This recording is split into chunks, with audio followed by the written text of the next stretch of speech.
ખેડૂતો માટે કૃષિમંત્રી રાઘવજી પટેલે મોટી જાહેરાત કરી છે। જ્યાં સુધી ખેડૂતો પાસે મગફળી હશે ત્યાં સુધી ખરીદી થશે। ટેકાના ભાવે સરકાર ખરીદશે ખેડૂતોની મગફળી।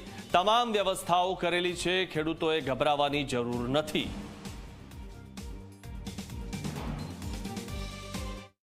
રાજ્યમાં 3,73,000 થી વધુ ખેડૂતોએ પોતાની મગફળી ટેકાના ભાવથી ખરીદવા માટે સરકારશ્રીમાં નોંધણી કરાવેલ। હવે અમારી છેલ્લી મુદત 8મી ફેબ્રુઆરી ખરીદવાની હતી। હજી 8મી ફેબ્રુઆરી પછી પણ થોડાક નોંધણી કરાવેલ ખેડૂતો ખરીદીમાંથી બાકાત રહી જાય એવી સ્થિતિ અમુક સેન્ટરોમાં ઉપસ્થિત થઈ છે।